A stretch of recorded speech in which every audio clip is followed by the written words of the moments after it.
por sí mismos. Ese fue un nombre que adquirieron o que se les dio como un apodo que venía de parte de sus enemigos, de parte de la Iglesia Católica. Pero vamos a hablar de la historia de la Iglesia del 1700 a 1900. Nada más vamos a hablar, antes de entrar a la historia de la Iglesia Bautista, vamos a hablar de un par de cosas interesantes, pero antes vamos a ir a nuestra Biblia, a Mateo 16, por favor. Mateo 16, vamos a recordar qué fue lo que Jesús dijo sobre la iglesia. El primer versículo de toda la Biblia que hace referencia a la iglesia. Mateo 16, 18. ¿Lo tenemos? Dice la escritura: y yo también te digo que tú eres Pedro, y sobre esta roca edificaré mi iglesia, y las puertas del Hades no prevalecerán contra él. Vamos a orar, hermanos, y después vamos a continuar con nuestro estudio esta noche. Señor, gracias te damos por la vida, por la salud. Gracias porque nos concedes la bendición de estar aquí reunidos para aprender más acerca de la historia de la iglesia y de la doctrina bíblica que hoy nosotros abrazamos o predicamos. Señor, gracias porque nos has permitido conocerte primeramente. Gracias porque eres Salvador de nuestras vidas, porque nos has honrado al hacernos parte de la iglesia. Estamos contentos, agradecidos por esta gracia. Pero ahora rogamos que por favor nos permitas seguir aprendiendo algo más acerca de la historia de la iglesia y de la historia de la iglesia bautista. Señor, doy gracias porque me permitiste conocerte, me permitiste conocer el Evangelio a través de una iglesia bautista, Señor. Este nombre bautista lo portamos como iglesia con mucho orgullo. ¿Por qué no decirlo, Señor? Pues este nombre tiene mucho significado. No solamente nos ha distinguido en la historia, pero también este nombre representa todo lo que se predica y todo lo que se enseña. Ayúdanos, Señor, en lo personal como predicador y como pastor evangélico. Permíteme seguir caminando dentro de este movimiento. Permíteme seguir siendo de bendición y luz a aquellos cristianos de otros movimientos, que podamos dar testimonio acerca de la verdad, acerca de la doctrina correcta, Señor. Danos humildad también para mantenernos caminando como iglesia bautista, Señor. No somos mejor que nadie, pero tenemos un legado que hemos recibido, que ha sido comprado y nos ha sido dado a precio de sangre, Señor. Permítenos valorar y apreciar lo que hermanos a través de los siglos hicieron para que hoy nosotros pudiéramos gozar de esta bendita doctrina, de esta bendita enseñanza, la cual, Señor, tú dejaste a tu iglesia y lo podemos ver a través de la Biblia, Señor. Gracias te damos en esta noche. Quédate con nosotros y bendice esta clase por Cristo Jesús. Amén y amén. Vamos a iniciar en la historia de la iglesia de 1700 al 1900 con el surgimiento de la iglesia congregacionalista. Este periodo de 3 siglos comienza con el origen de esta nueva denominación. Es justo decir que algunos historiadores asignan como la fecha de su comienzo el año 1602, que fue cuando se revisó nuevamente la Biblia en español, escrita por Casiodoro Reina y revisada por Cipriano de Valera. Durante este periodo de tiempo es que surge esta iglesia congregacionalista. Esta iglesia no estaba satisfecha con la reforma de Lutero y de Calvino, así que decidieron apartarse de este movimiento reformador para fundar uno nuevo. Y bueno, a través de este nuevo movimiento surge precisamente esta iglesia. Pero hay un detalle en en el surgimiento de esta nueva iglesia, y la verdad es que esta iglesia se mantuvo ciertamente en las prácticas de la iglesia católica, aunque fueron perseguidos por católicos, por luteranos y por calvinistas o presbiterianos. Esta iglesia procuró de alguna manera darle una cierta prioridad o un cierto realce, un cierto matiz a 4 enseñanzas fundamentales. Eran 4 de sus estándares, eran 4 de sus banderas, por así decirlo, que ellos enseñaban y predicaban. Número 1, que Jesucristo es la única cabeza de la iglesia y la palabra de Dios su único estatuto. Y esto suena muy a lo que nosotros creemos, ¿verdad? Así es como surge la iglesia congregacionalista, creyendo que la autoridad de la iglesia es Jesucristo, pero de alguna manera en prácticas y en dogmas se mantenían abrazando parte de lo que era el catolicismo. Número 2, que las iglesias visibles son asambleas distintas, compuestas de hombres piadosos, separados del mundo con fines puramente religiosos y no deben confundirse con el mundo. Esto también suena congruente, ¿verdad? Eso también suena que coincide con la enseñanza de Jesús. Esto suena que coincide con la enseñanza apostólica, con la enseñanza de la iglesia que el Señor Jesús instituyó. Pero finalmente, les repito y les reitero, seguían abrazando ciertas prácticas del catolicismo, como cuáles, bueno, la enseñanza del bautismo de infantes, ¿verdad? ¿Qué es lo que distingue a todas estas iglesias? Lo que es la iglesia metodista, la iglesia anglicana que surge con el rey Enrique VIII de Inglaterra. La semana pasada vimos esto, la iglesia episcopal, la iglesia metodista. Todas estas iglesias que surgen de la iglesia católica se mantuvieron ciertamente practicando alguna de estas enseñanzas o dogmas. Pero hay un tercer estandarte de la iglesia congregacionalista, y es que estas iglesias separadas tienen plenos poderes para elegir sus propios ministros y además servidores, y para mantener su propia disciplina. Tal parece que eran iglesias democráticas donde se tomaba en cuenta la voz de los miembros, la voz de quienes pertenecían a esta iglesia, y esto también suena un poco bíblico, ¿verdad? Suena que coincide con la enseñanza de Jesús y de los apóstoles. Pero hay una cuarta, que con respecto a su régimen interno, cada iglesia es independiente de todas las demás, lo mismo que de toda intervención de Estado y sus asuntos. Y esto también suena muy congruente, ¿verdad? Pero la iglesia congregacionalista no tuvo el impacto que debió haber tenido, precisamente porque abrazó todavía aún la enseñanza católica. Pero durante este periodo de tiempo, estamos hablando de los años 1600, no solamente surge la iglesia congregacionalista, sino que también de la iglesia congregacionalista surge la iglesia metodista. John y Carlos Wesley, ellos nacen en Inglaterra. Ellos sus padres profesan la fe congregacional, pero estos hombres entendían que la iglesia tenía que pasar por un periodo de restauración, por un periodo de reforma, hablando de la iglesia congregacional, y entonces Dios los usa a estos hombres para comenzar un nuevo avivamiento dentro de esta iglesia. Y al abrazar estos cuatro estándares que yo les explicaba hace un momento, surge un nuevo sentir, un nuevo deseo de regresar a la santidad, de regresar a las enseñanzas del Nuevo Testamento. Y entonces el fundador principal fue John Wesley, que lo vemos aquí en esta diapositiva, ¿verdad? Y él tuvo un empuje, fue un hombre usado por Dios, fue un hombre que impactó las masas con su predicación, con su enseñanza. Y bueno, lo que se dice de John Wesley es que él predicó el evangelio por fe y por gracia, ¿verdad? Pero definitivamente no cambiaron ciertas prácticas que todavía se abrazaba en el catolicismo, ¿verdad? Entonces, las iglesias metodistas actualmente todavía bautizan a los infantes, ¿verdad? Y todavía practican algunas cosas, por ejemplo, el bautismo por aspersión. Entonces, realmente estas iglesias no tuvieron una transformación completamente. Pero también durante este periodo de tiempo de 1600 hay otro acontecimiento más. En el año 1611 aparece la versión inglesa de la Biblia, el Rey Jaime, o la King James, ¿verdad? A partir de este momento se cree que hubo una libertad de conciencia religiosa. Hasta entonces se había proporcionado al pueblo la palabra de Dios con toda amplitud. Fue gracias a esta traducción de la Biblia, o a esta versión de la Biblia en inglés, que la gente tuvo mayor acceso a las escrituras, a la palabra de Dios. Muchos personajes ilustres, al saber inglés, pudieron leer esta versión en inglés de la Biblia, y a través de esta Biblia, King James, adquirir el conocimiento bíblico y doctrinal que definió en los movimientos que aparecían durante los años 1800 y 1900, ¿verdad?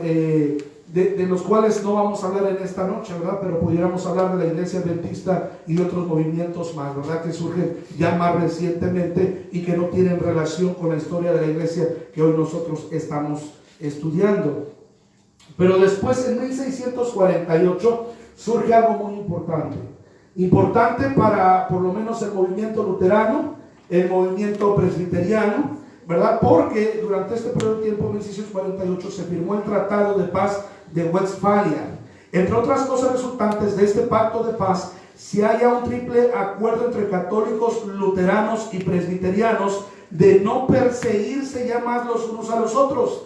Las persecuciones entre estas denominaciones significaban la guerra con los gobiernos que los apoyaban. Hasta este momento los católicos dominaban gran parte del continente europeo, pero por ejemplo los metodistas o los presbiterianos, perdón, estaban situados en la parte de Inglaterra, mientras que los luteranos estaban en Alemania. Entonces, si estas eran las religiones del Estado, quiere decir que entonces se había guerra entre Italia, entre Inglaterra y entre Alemania. O sea, había guerra por causa de las religiones y estos países, prácticamente lo que era Alemania, Inglaterra, estaban abrazando el movimiento protestante, el movimiento reformador. Pero muchos de estos movimientos todavía mantenían una cierta práctica de las creencias paganas católicas. Sin embargo, durante este periodo de tiempo, hermanos, todavía el movimiento anabautista continúa siendo hostilizado por estas denominaciones y con mucha dureza, siendo objeto de constantes persecuciones. Y no sé si ustedes han notado que a través de la historia que hemos platicado en 5 semanas, el movimiento anabautista o los bautistas siempre fueron perseguidos terriblemente. ¿Por qué no hemos hablado hasta este momento de los bautistas? Porque ellos se han mantenido muy apartados de estos movimientos. Ellos se han mantenido en silencio. Una de las características importantes de todo anabautista era que eran pacificadores. Se les conocía mucho por la libertad de conciencia que permitían a los creyentes, pero también eran personas muy pacificadoras. Estas personas prácticamente sufrían y creían literalmente, el estándar moral que los regía a los anabautistas era Mateo 5, el sermón de las bienaventuranzas. Nada más para que se den una idea. Estos anabautistas, hermanos, durante las persecuciones que hemos visto a través de los siglos, simple y sencillamente se mantenían en silencio, sufriendo y llevando su causa al Señor Jesús. Nunca los vemos defendiéndose, nunca los vemos entrando en guerras, nunca los vemos en conflicto, nunca los vemos levantándose contra los reyes, los zares, los gobernantes, los papas. Ellos se mantenían simple y sencillamente viviendo su vida en santidad, sirviendo al Señor, predicando la doctrina de Jesucristo. Amén. Y esto era lo que a muchos de sus enemigos los llenaba de rabia. Que ellos no se defendían, que ellos no andaban por ahí, ¿verdad?, levantándose en armas, que ellos por ahí no andaban haciendo desmanes, sino que se mantenían guardando la fe en Cristo Jesús. Y esto hacía que sus perseguidores les persiguieran con mayor rabia, con mayor desprecio.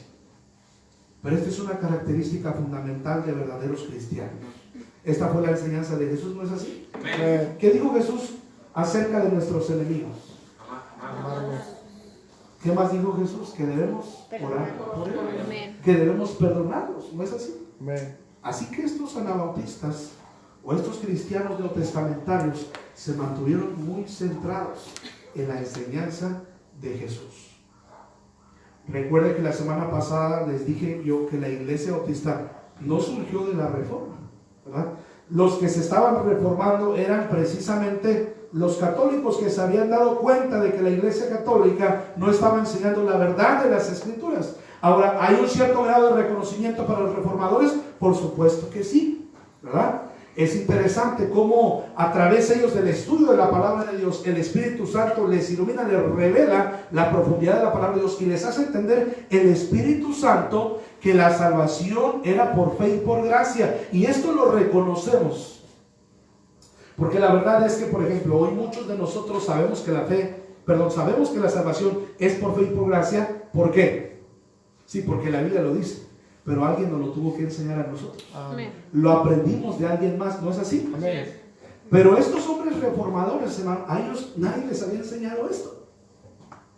¿Sí me entienden? Amén. O sea, que les costó a ellos en cierta manera, bueno, sí, claro, bajo la ayuda de Dios y bajo la ayuda del Espíritu Santo, pudieron entender lo que hoy nosotros sabemos y conocemos. Y para nosotros es muy fácil decir, la salvación es por fe y por gracia. Pero ellos, sin saber absolutamente nada de la teología que hoy nosotros abrazamos, pudieron llegar a esta conclusión. Qué interesante, ¿no? Por eso es que hay un cierto grado de reconocimiento para estos reformadores, pero no lograron la reforma completamente, porque aún siguieron abrazando ciertas creencias y ciertas prácticas de la iglesia católica. Historia de los bautistas, qué interesante. ¿Por qué usted asiste a una iglesia bautista? ¿Cuál es la razón de asistir a una iglesia bautista? Hay muchas iglesias allá afuera. Incluso aquí en Nuevo Laredo hay iglesias luteranas, hay iglesias metodistas, hay iglesias presbiterianas, también hay iglesias bautistas, obviamente, iglesias pentecostales, iglesias católicas, y bueno, de otras denominaciones más.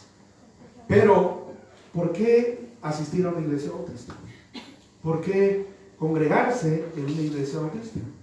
¿Qué tienen los bautistas que no tengan otros movimientos? ¿O qué es lo que ha permitido que la iglesia bautista logre perdurar a través de los siglos, manteniéndose en esa línea apostólica? Ahora, las iglesias bautistas no son perfectas. Así es, ¿verdad? Las iglesias bautistas no son perfectas. Y la iglesia no es este edificio, la iglesia somos nosotros. Así es, amén. Y todos nosotros venimos a la iglesia porque nos estamos perfeccionando, porque estamos madurando, porque estamos creciendo a la medida y la plenitud de la estatura de la persona de Cristo Jesús. Estamos en un proceso de transformación. Pero las iglesias bautistas no consideran a ninguna persona como su fundador. La Iglesia Católica Romana considera que Pedro es su fundador. La Iglesia Luterana tiene como fundador a Lutero. Juan Calvino es el fundador de la Iglesia Presbiteriana. La Iglesia Anglicana encuentra su origen en el rey Enrique VIII. La Iglesia Metodista tiene como su fundador a Juan Wesley. Pero el espíritu bautista y los principios bautistas han existido desde la época apostólica. Mire que desde el siglo IV ya se identificaban a los anabautistas como tales. El nombre bautista, les dije hace un momento, es un apodo el cual nos fue dado por sus enemigos hasta el presente. Ese nombre nunca ha sido adoptado por ningún grupo de bautistas. Es decir, nosotros no decidimos en un concilio, ¿verdad? Nosotros nunca jamás organizamos una reunión donde llamamos a todos los bautistas, a los más prominentes del movimiento, a los más distinguidos predicadores. Jamás se reunieron en un concilio en algún lugar en el mundo para determinar que nos íbamos a llamar bautistas. Este nombre se nos fue asignado por la Iglesia Católica, identificando lo que la iglesia de Cristo llevaba a cabo a través del bautismo, ¿verdad? Que era una creencia, era una fe en el Señor Jesús, y que esa fe, hermanos, era representada a través del bautismo. Y ese bautismo tiene un significado y tiene un simbolismo. ¿Cuál es el significado del bautismo según Romanos 6:4? Muerte, sepultura y resurrección de Jesús. Pero les digo una cosa. Este nombre bautista o este adjetivo ha sido adquirido con fijeza, es decir, ha sido aceptado con gusto, llevado con orgullo, pues es muy adecuado, y es adecuado por lo que se cree y se predica en una iglesia bautista. Lo primero y lo fundamental que creemos es que la salvación se encuentra en Cristo Jesús. Amén. Que es por fe y que es por gracia. Pero lo segundo, creemos que el creyente debe ser bautizado bíblicamente por inmersión, ¿verdad? En el nombre del Padre, del Hijo y del Espíritu Santo. ¿Sí? Eso es lo que nos define a nosotros como bautistas. Si nosotros decimos haber tomado este nombre de Padre Bautista, pues, ¿qué mejor que un hombre que fue precursor de Jesús y que enseñó esta doctrina? A propósito, Juan el Bautista predicó el arrepentimiento para perdón de pecados. Amén. Que es lo mismo que predicamos nosotros, ¿verdad? Pero este nombre entonces se nos fue asignado. Los bautistas han existido desde los comienzos del cristianismo. A través de la historia de la iglesia siempre ha habido grupos que han sostenido prácticas parecidas en las que los bautistas sostienen. En los primeros siglos surgieron los montanistas, es decir, en el siglo II. Luego en el siglo III los novicianos. Luego en el siglo IV, los donatistas. Y en el siglo V los paulicianos. Estos grupos, aunque surgieron en épocas diferentes, tenían prácticas diferentes, coincidían en varios aspectos, queridos hermanos. Sostenían que el Nuevo Testamento era su única norma de fe y práctica. Entonces, si nos vamos a los primeros siglos, a los comienzos del cristianismo, podemos identificar a estos grupos como anabautistas. Repito los grupos: los montanistas, los novicianos, los donatistas, los paulicianos. Estos eran los primeros grupos a inicios de la era de la iglesia a los cuales se identificaba como anabautistas. Es decir, todos estos grupos creían en el rebautismo de los creyentes. Digo en el rebautismo de los creyentes porque hasta este momento la Iglesia Católica, que había iniciado en el año 325 con Constantino, ya había crecido y ya había introducido en muchas partes la creencia que para ser salvo una persona tenía que bautizarse. Y la mejor forma, o más bien el tiempo indicado para que una persona pudiera bautizarse, era ¿en qué momento? ¿Cuándo era? Cuando era bebé, ¿verdad? Esto es lo que creía la Iglesia Católica, que entre más pronto se bautizara un ser humano era mejor, porque al morir iba inmediatamente al cielo, ¿verdad? Pero estos grupos creían lo que la palabra de Dios enseñaba, y entonces este movimiento católico lo logró identificar.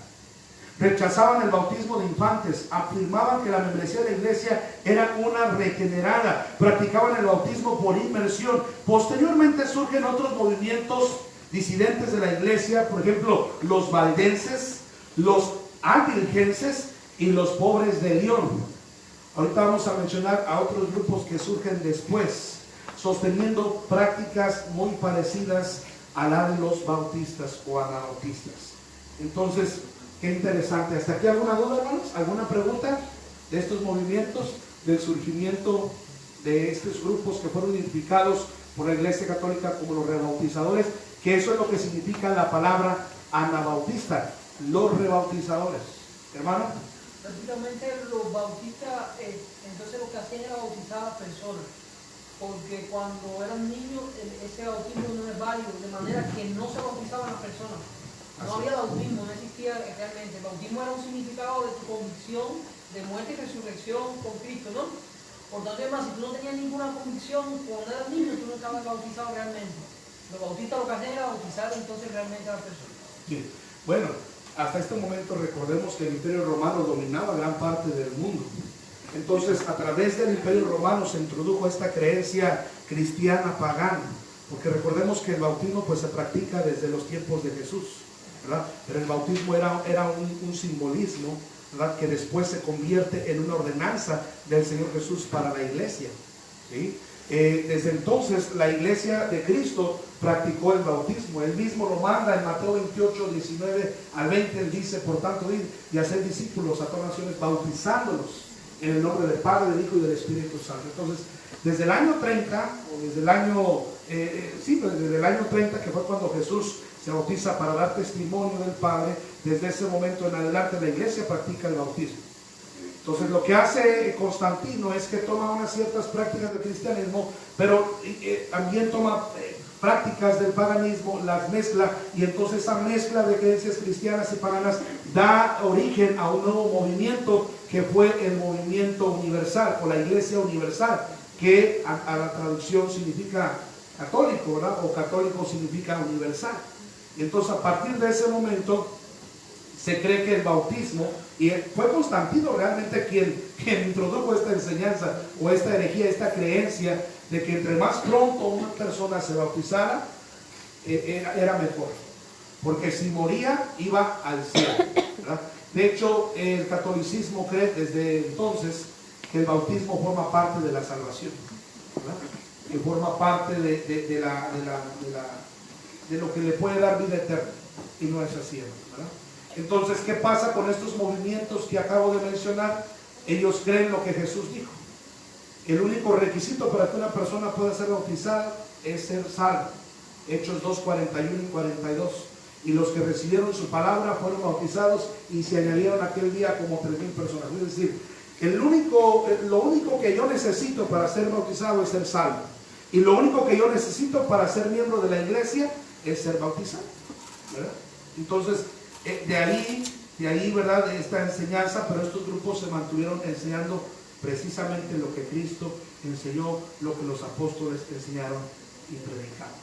Entonces, cuando alguien venía del movimiento católico, ¿verdad? Se le compartía la fe en Cristo Jesús, la salvación por fe y por gracia. Si esta persona se arrepentía, entonces el anabautista le tenía que llevar nuevamente a las aguas bautismales, pero ahora bautizándolo bíblicamente por inmersión, porque el primer bautismo había sido por aspersión o por afusión, y este bautismo no es bíblico, incluso contradice la palabra griega que es bapto, que significa sumergido bajo líquido, ¿verdad? Y en el Nuevo Testamento vemos que todos los que se bautizaron estuvieron conscientes, ¿verdad? Y depositaron su fe y su confianza en Jesús, además de que creyeron en el arrepentimiento. ¿Sí? ¿Algo más, hermanos? Hermano David, mire que levantar la mano. Usted nombró ahorita varios tipos, ¿verdad? de anabautistas, ¿verdad? Sí. Los valdenses, ¿verdad? Los montañeses. Y ahí también surgieron lo que son los... ya ve que los menonitas tienen ciertas creencias y ciertas diferencias de los católicos, de las denominaciones que se levantaron en esa época, y guardaron una línea, ¿verdad? Se puede decir que, pues, no sé, ¿verdad? De hecho, que no ven televisión, que no escuchan radio, ¿verdad? Tiene una línea muy, muy especial. De ahí surge también el movimiento. Bueno, eso surge más adelante, precisamente vamos a ver la historia, porque quiero decirles que Zedemenos, que fue un líder prominente de la iglesia en Holanda, fue también un clérigo más bien de la iglesia, ¿verdad? Pero fue un hombre convertido, un hombre salvo por fe y por gracia, ¿verdad? Y muy pacificador. Una de las cosas que distinguían mucho a Zedemenos es que era un hombre que amaba la paz, ¿verdad? Y que procuraba estar en paz con todos los hombres, pero que también amaba a Dios, y él se mantuvo en un periodo muy importante de la historia predicando la palabra de Dios. Ahorita vamos a ir para allá. Los bautistas y el periodo de la Reforma Protestante. Durante el periodo de la Reforma Protestante en el siglo XVI surgen grupos que son identificados con el término nuevamente anabautista. Este término fue usado indiscriminadamente para nombrar a todo aquel grupo que difería con los grupos reconocidos por la Reforma Protestante.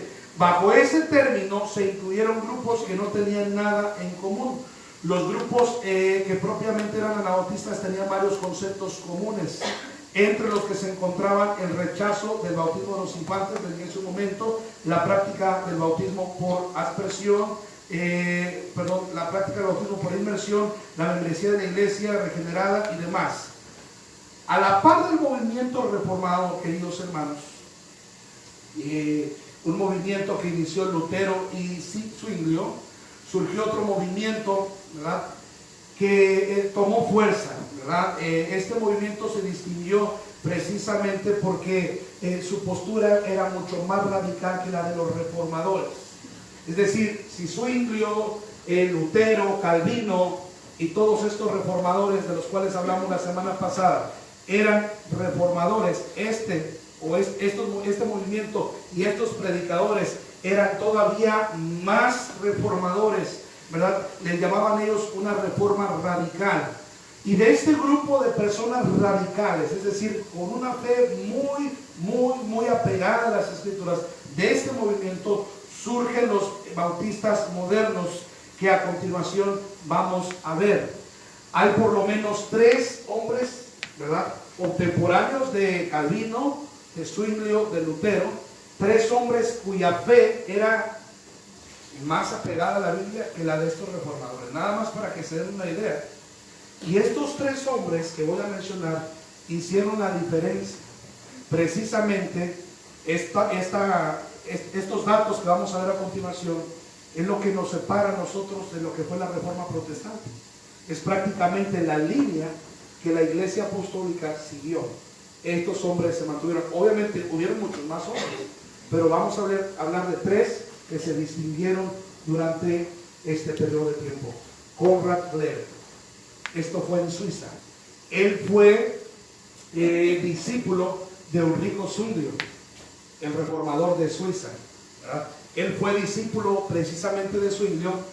Este hombre o este joven estudiaba precisamente en la universidad donde Zwinglio daba clases. Era un grupo de jóvenes discípulos de Zwinglio a los cuales Zwinglio les empezó a enseñar teología, empezaron a estudiar la Biblia, pero llegó un punto donde estos jóvenes comenzaron a ver que Zwinglio no coincidía mucho con la enseñanza bíblica, y entonces se separaron, porque recuerde, Zwinglio fue el fundador de la iglesia presbiteriana, y Zwinglio aún practicaba, aunque era reformador, algunas cosas que había aprendido del catolicismo, y aún él las defendía. Incluso Zwinglio hizo muchos tratados, muchos libros en donde debatía con teólogos que no aceptaban estas prácticas del catolicismo, y Zwinglio las defendía a través de sus escritos. Pero dentro de este grupo de jóvenes estaba Conrad Grebel, y Conrad Grebel con un grupo de estos jóvenes llegaron a la conclusión de que Zwinglio no estaba predicando, no estaba enseñando la verdad de la palabra de Dios, así que logran separarse. Entre ellos estaba un hombre llamado Blaurock, y es muy mencionado, usted de la historia de la iglesia, y Blaurock juntamente con Conrad Grebel decidieron, ¿verdad?, en aquella noche formar la primera iglesia bautista de Suiza, ¿verdad? ¿Cómo inició la primera iglesia bautista de Suiza? Conrad Grebel, como ya era un hombre de conocimiento más experimentado que Blaurock, junta a sus amistades, a su familia, y le pide a Conrad Grebel que lo bauticen. Dice: yo no quiero el bautismo de Zwinglio, yo no quiero el bautismo presbiteriano que fue por aspersión, yo quiero que tú me bautices como la Biblia lo enseña, por inmersión. Y en ese momento Conrad Grebel y entonces le bautiza, y entonces surge la primera iglesia bautista en Suiza, ¿verdad? Es interesante esta historia.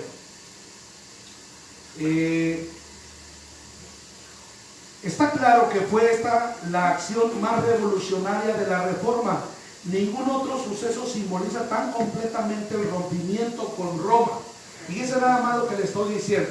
Porque los primeros reformadores, o los reformadores protestantes, mantenían el bautismo por aspersión y el bautismo de infantes. Aunque creían que la salvación era por fe y por gracia, todavía seguían llevando a cabo esta práctica. Entonces no eran totalmente bíblicos, no estaban totalmente apegados a la enseñanza del Nuevo Testamento. Pero Conrad Grebel, un reformador más aferrado, más apegado, más fundamentado en las escrituras, es el primer, digámoslo, reformador bautista que dice: ok, tú has reconocido a Jesús como tu Salvador personal, ¿sí? Bueno, te vuelvo a bautizar, pero ahora ya no por aspersión, sino bíblicamente por inmersión, en el nombre del Padre, del Hijo y del Espíritu Santo. Eso fue un rotundo no a la iglesia católica. Aquí por primera vez durante la Reforma, un grupo de cristianos se atrevió a formar una iglesia según se pensaba que era el modelo del Nuevo Testamento. Hasta este periodo de tiempo es cuando comienza a tomar forma la iglesia bautista. Ya no eran llamados anabautistas, y ahora solo eran llamados los bautistas. Pero este joven, este hombre, fue clave durante el periodo de la Reforma, que siguió la iglesia bautista. Después de él viene Baltasar Humbalmer, 1480-1522. Este le sigue, ¿verdad?, en esa línea de enseñanza, en esa línea apostólica. Después de Baltasar viene, ahora sí, Menos Simons. Ahora, durante este periodo de tiempo, ¿verdad?, este hombre, ¿verdad?, fue usado tremendamente para mantenerse en esta línea de Conrad Grebel. De hecho, fue discípulo de él, pero durante este periodo de tiempo hubo una persecución tremenda, horrible, y ahí fue donde él murió. Hay un problema con el sonido, ¿no? ¿Sí? ¿Verdad? Como que no quiere que yo siga hablando. Hubo una tremenda persecución, hermanos, y este hombre muere, y entonces los anabautistas comienzan, gracias hermano, entonces los anabautistas o los bautistas ya comienzan a mantenerse más ocultos, pero así como eran perseguidos a través de la historia, también los movimientos iban creciendo, ¿verdad? Es decir, la iglesia bautista, aunque fue muy perseguida, siempre creció en membresía, siempre hubieron personas dispuestas a pegarse, a adaptarse a la enseñanza bíblica neotestamentaria de estos hombres. Durante este periodo de tiempo las iglesias comienzan a migrar a Holanda porque estaban siendo perseguidos. Recordemos una cosa, las iglesias de la Reforma Protestante ahora ocupaban gobiernos, y había en muchos países los bautistas no podían estar. Por ejemplo, en Alemania los bautistas no podían estar. ¿Por qué? Porque Alemania era luterana y los luteranos perseguían a los bautistas. No podían estar en Inglaterra hasta cierto momento. Hubo un momento donde en Inglaterra se firmaron tratados de paz, y entonces es ahí donde muchos bautistas vienen. Y de hecho, por ejemplo, la primera iglesia bautista en Inglaterra, hermanos, es fundada por un grupo de hombres que tuvieron que tomar como la base de su creencia, hermano, el acta de declaración o el acta de fe de la iglesia presbiteriana, ¿verdad? Es sorprendente. La confesión de fe de Westminster, no sé si han oído de esta confesión de fe. La confesión de fe de Westminster de 1600, hermano, 66, es precisamente una copia del acta de fe de la iglesia presbiteriana, ¿sí? O de la iglesia metodista, ¿no? En este momento no tengo el dato preciso, pero creo que fue de la iglesia presbiteriana, ¿verdad? Y esta confesión de fe fue prácticamente replicada por los bautistas. Y esta confesión de fe es la que hoy muchas iglesias bautistas tienen. Pero quiero que veamos que esa confesión de fe, si usted la estudia, ojalá pueda tener tiempo de leerla, está ahí en internet, usted la puede descargar en PDF. Muchas de estas creencias, mucha de esta enseñanza bíblica es lo que nosotros creemos, ¿verdad? No hubo ni una sola diferencia importante, ¿verdad? Pero nada más para que nos demos una idea de que estos movimientos reformadores y la iglesia bautista tenían muchas coincidencias, tenían muchas similitudes. Pero Menon Simons, hermano, se distingue porque él condujo a la iglesia durante este periodo de persecución en Holanda. Y precisamente de Holanda surge la gran migración que viene a los Estados Unidos. En la ciudad de Gainsborough, en Inglaterra, se formó un centro de separatistas, de entre los cuales surgieron los bautistas en sus dos grandes ramas. Es decir, fue en Inglaterra donde, le repito, comienza el despertar también de la iglesia bautista. Estos están en Holanda, ¿verdad? Menon Simons está en Holanda, están siendo perseguidos, están muriendo muchos anabautistas. Él se mantiene, ahí no lo mató la iglesia, él murió, ¿verdad?, por enfermedad, él murió por muerte, digamos, lo que no fue en manos de sus opresores, ¿verdad? Pero durante este periodo de tiempo muchos comenzaron a emigrar a las colonias en Estados Unidos. Ahorita vamos a ir para allá. Pero en esta ciudad de Gainsborough, en Inglaterra, los bautistas se dividen en dos ramas: bautistas generales, que eran la doctrina arminiana, y los bautistas particulares, que eran la doctrina calvinista. La primera congregación bautista de teología calvinista se constituyó en Londres en 1616. Precisamente por eso le decía que después, en 1660, se firma, ¿verdad?, la nueva confesión de fe bautista de Westminster. Pero esta era una réplica de la confesión de fe de los metodistas. No sé si hasta aquí hay alguna duda, hermanos. La primera confesión bautista de Londres en 1644, para esa fecha, según el historiador Daniel Neal, había unas 47 iglesias bautistas particulares en Inglaterra, 7 de ellas en la ciudad de Londres. Durante el siglo XVII, hermanos, sigue o continúa la persecución de los anabautistas en Europa. Pues ya los anabautistas no podían estar, o los bautistas ya no podían estar en paz en toda Europa. ¿Qué pasa? Que con en la colonización en América del Norte, muchos anabautistas salen de Europa y comienzan a embarcarse para llegar a los Estados Unidos. En Inglaterra fueron perseguidos los bautistas por la iglesia anglicana, como lo atestigua John Bunyan. Uno de los bautistas más reconocidos en el mundo a través de la historia de los siglos es John Bunyan, y él escribió un libro muy famoso que se llama El progreso del peregrino. Si usted también puede descargarlo en PDF en su celular, descárguelo, ahí está, ¿verdad? Y él narra en muchos de sus comentarios la horrible y atroz persecución que vivió la iglesia bautista en Inglaterra por la iglesia anglicana, en Alemania por los luteranos, en Escocia por la iglesia escocesa o presbiteriana, en Italia y Francia y en todas partes donde el Papa predominaba, los católicos perseguían a los bautistas. No había un lugar seguro para los bautistas, así que decidieron embarcarse muchos de ellos en las Américas, ¿verdad? Decidieron venir al continente americano porque ellos creyeron que en América iba a haber libertad religiosa y ellos creyeron que en Estados Unidos iban a encontrar lo que no pudieron encontrar en Europa. Les digo algo, se equivocaron, porque en todas esas embarcaciones también venían los luteranos, también venían los presbiterianos y también venían los católicos, y ellos comenzaron juntamente a fundar sus colonias, y los bautistas tristemente seguían siendo perseguidos. Pero es interesantísimo porque ellos se mantuvieron fieles a la enseñanza de la palabra de Dios. Ellos nunca se desanimaron, nunca se desalentaron, y su fe y su esfuerzo y su perseverancia rindieron frutos, hermano. La primera iglesia bautista en Estados Unidos se funda en Massachusetts. Inglaterra era anglicana, pero en los Estados Unidos comienza este movimiento bautista, ¿verdad? Y ellos encuentran una comunidad que no era de nadie. Ellos llegan ahí a una parte, Rhode Island, ¿verdad? Y ellos encuentran ahí que esa parte de Estados Unidos no estaba poblada por nadie. Y ellos dicen, bueno, aquí es un lugar para nosotros asentarnos y echar raíces y hacer una colonia bautista, donde nadie nos persiga, donde no nos lastimen, donde no nos hagan daño. Pero había un problema: las colonias pertenecían a Inglaterra.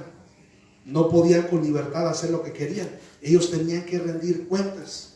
Y entonces dos hombres ilustres viajan a Inglaterra y duraron 12 años en Inglaterra precisamente para poder conseguir el permiso. El nombre de uno de ellos fue Roger Williams, un ministro separatista inglés, quien fundó en 1636 la colonia de Rhode Island, y en 1639 comienza el hermano Roger Williams la primera iglesia bautista en los Estados Unidos.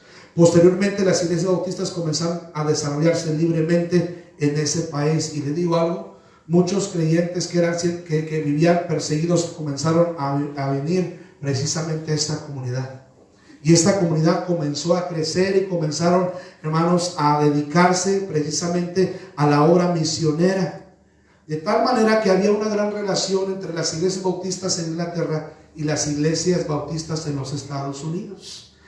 Ya había un gran despertar, y para eso llegamos a 1793 con el gran misionero William Carey. ¿Se han oído de él, verdad? A él se le conoce como el padre de las misiones modernas, un hombre bautista que decide salir de Inglaterra, ¿verdad? Motivado por lo que estaba pasando en los Estados Unidos, decide salir de Inglaterra como el primer misionero de la iglesia bautista, un bautista inglés que se desplazó a India para hacer labor misionera. Posteriormente, Adoniram Hudson y Luther Rice fueron comisionados para el servicio misionero, por varias iglesias de los Estados Unidos en 1812. Obviamente estos hombres motivados por el testimonio de William Carey, hermanos. Y es aquí donde la iglesia bautista comienza a tener forma. Para 1812 ya había muchas iglesias bautistas en Estados Unidos, como también las iglesias habían crecido en Inglaterra. En su viaje a India para unirse a la obra de William Carey, aceptaron las enseñanzas bíblicas de los bautistas. Esta decisión de Hudson y de Rice provocó la creación de la Convención Misionera General de la denominación bautista de los Estados Unidos para misiones en el extranjero. De estas, en el futuro, por las necesidades y por varios puntos divergentes, se crearon la Convención Bautista del Sur de Texas. Fíjense, desde 1800. La discusión fue la obra misionera, ¿verdad? Había cosas en las que no coincidían todos los bautistas, y entonces unos bautistas deciden irse para el norte de Estados Unidos y otros deciden irse para el sur de los Estados Unidos. Y entonces aquí se crean dos convenciones, la Convención Bautista del Sur y la Convención Bautista del Norte. A partir de ahí se le da el avance a las misiones en toda América Latina, ¿verdad? Y así es como el evangelio comienza a llegar a México. Fíjense nada más que cosas, hermano. Desde 1839 las iglesias bautistas en Estados Unidos entienden el propósito de Dios. Ya había libertad religiosa, los bautistas habían luchado mucho. Y de hecho le voy a decir algo, pero los bautistas tienen mucho que ver en la historia de la fundación de los Estados Unidos. Las iglesias bautistas en Estados Unidos tienen mucha historia y fueron, hermano, usadas primero para la gloria de Dios, pero también para la construcción de una nación y para compartir el evangelio en todo el mundo. ¿Cómo llega la iglesia bautista a México?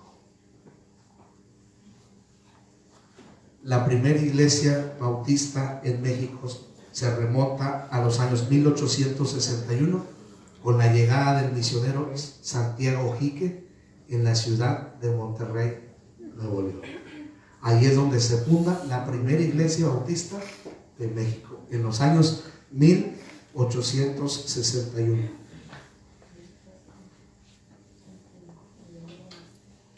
Y se me enchila la piel.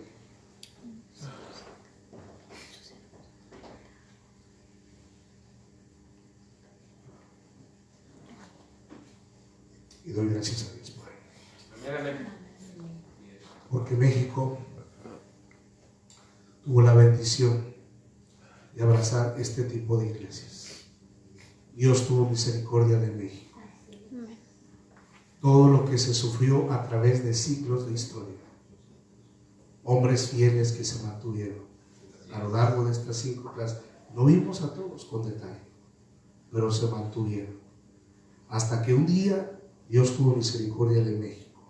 Y por primera vez en 1861, un misionero americano viene precisamente a México. Este misionero, Santiago Jique, llega a la ciudad de Matamoros, Tamaulipas. Y dice nada más. Fue en Matamoros donde inicia su labor misionera. En el estado de Tamaulipas. Fíjense, nada más que tremendo. O sea, de todos los estados de la República Mexicana, de los 32 o 33 ahora con la Ciudad de México, el primer estado donde hubo la primera iglesia, bueno, la primera obra misionera bautista fue el estado de Tamaulipas.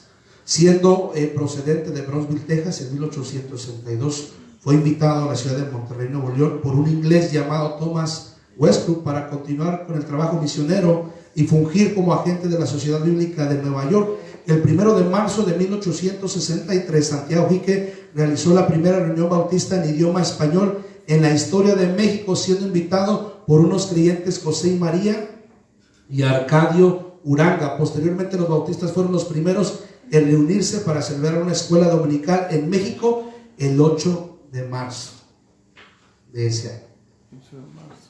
El 30 de enero de 1864 fueron bautizados Thomas M. Westbrook, José María y Arcadio Uranga. De igual forma, Santiago Jique y su esposa fundó así la primera iglesia evangélica mexicana, ubicada en la esquina de las calles Aramberry y Guerrero de la ciudad de Monterrey. Posteriormente tomó el nombre de la primera iglesia bautista de Monterrey, finalizando ese año con 22 miembros. Miren nada más que tremendo, ¿verdad?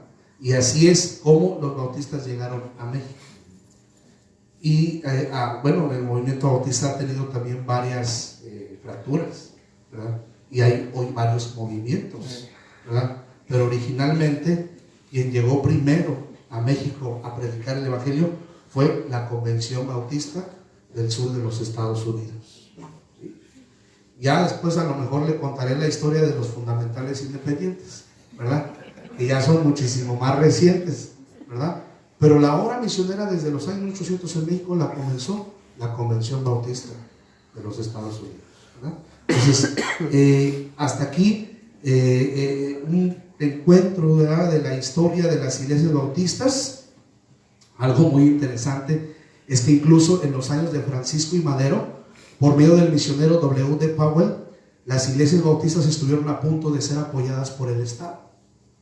Nada más que las iglesias bautistas nunca han querido injerencia en el gobierno. Eso sí se tiene bien definido, ¿verdad?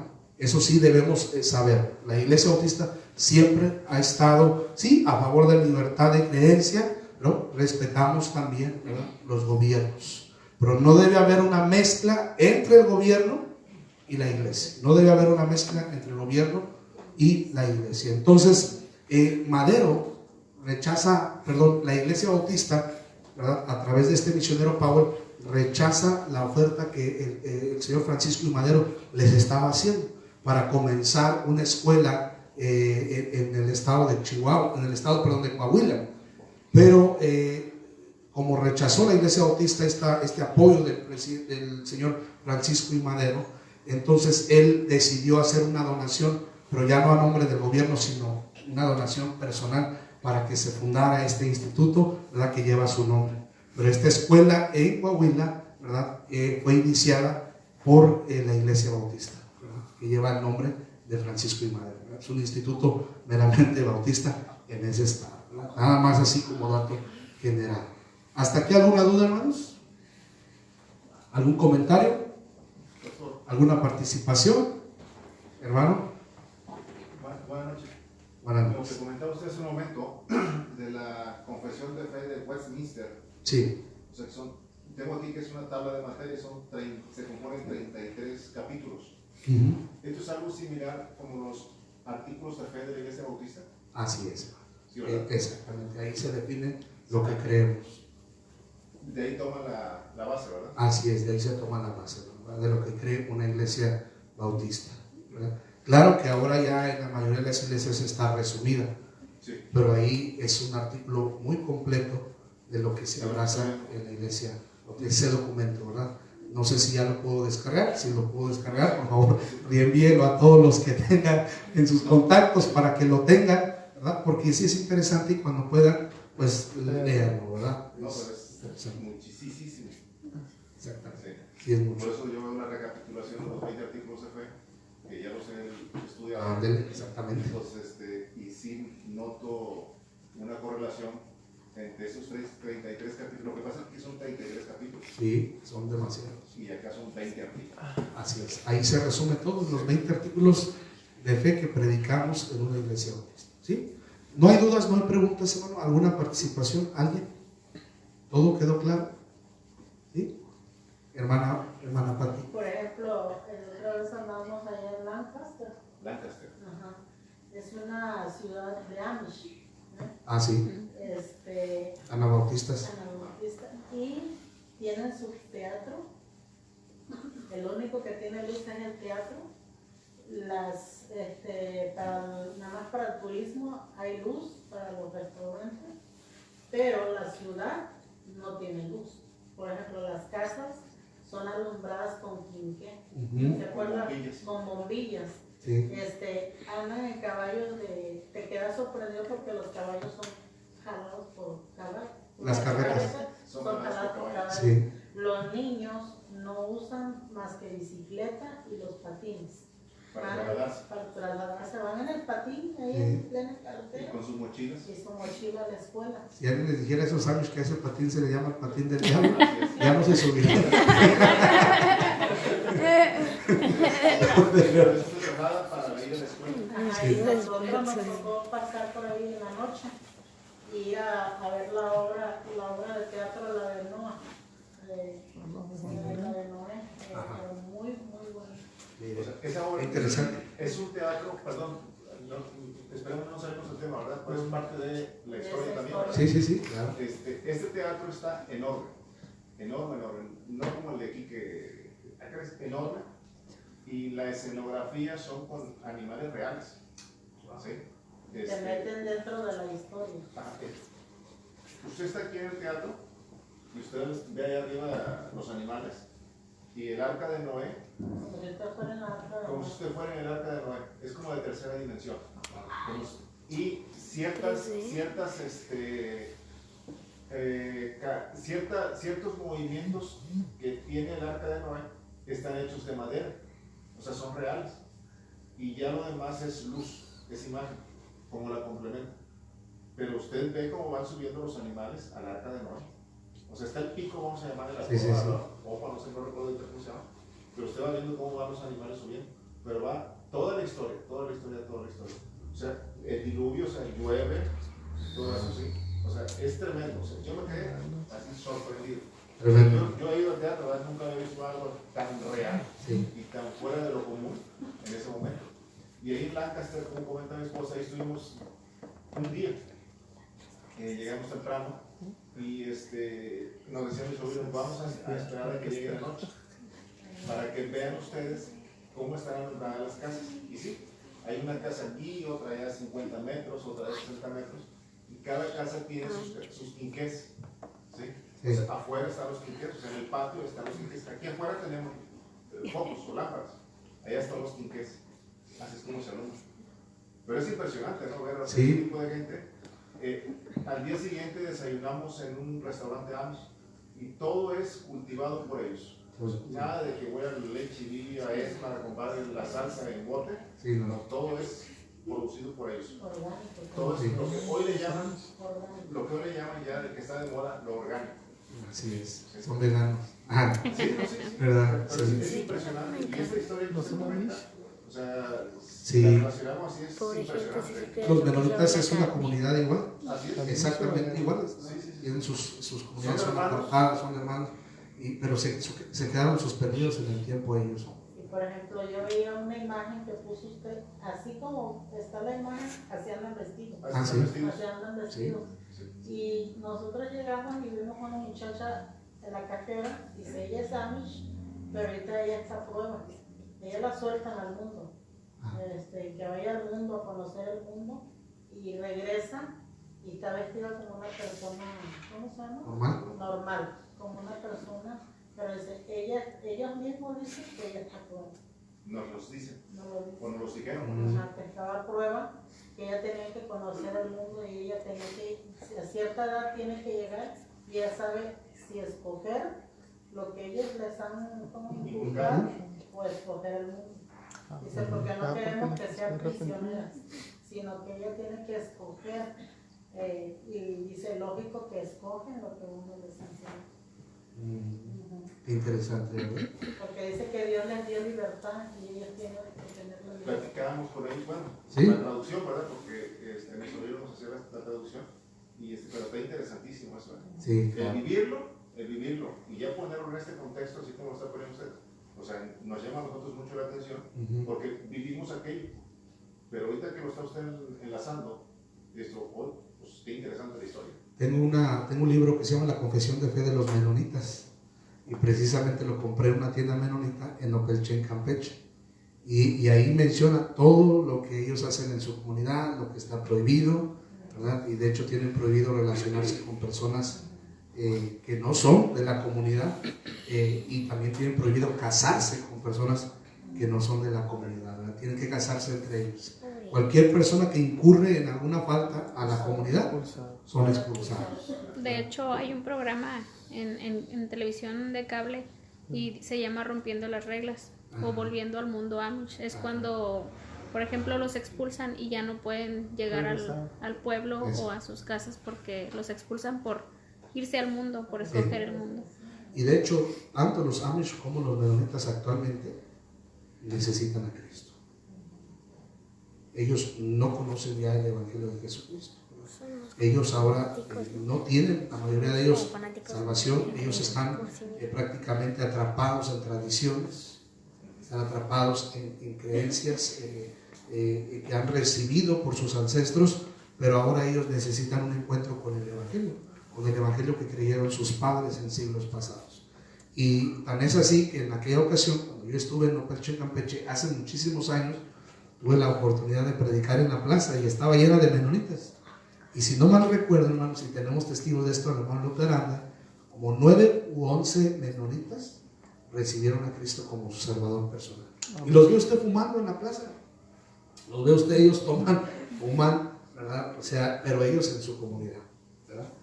Pero es sorprendente, hermano, ver cómo estos grupos que en siglos pasados abrazaron el Evangelio y la verdad de la sana doctrina, pues ahora ellos mismos estén perdidos, ¿verdad? Pero es por lo mismo que las generaciones las primeras generaciones pues obviamente van muriendo y las nuevas ya van creciendo, pero ya sin la convicción, sin la creencia, sobre todo sin la fe en el Señor Jesucristo. Hermana May. Pues escuchando toda la historia, bueno, yo me quedo de cómo Dios ha tenido misericordia también de como tu misericordia, ¿verdad? Aquí de México, siendo un país muy idólatra, sí, ¿verdad? Y digo, la primera iglesia bautista, o sea, es porque o sea, yo pienso, ¿verdad? Que el Señor sabía todo lo que se iba a venir, de que la aparición, no, pues pongo esta iglesia, ¿verdad? Sí. Pues para traer sana doctrina aquí a Así México. es, así es. Y pues gran bendición, ¿verdad? La providencia de Dios con nosotros, ¿verdad?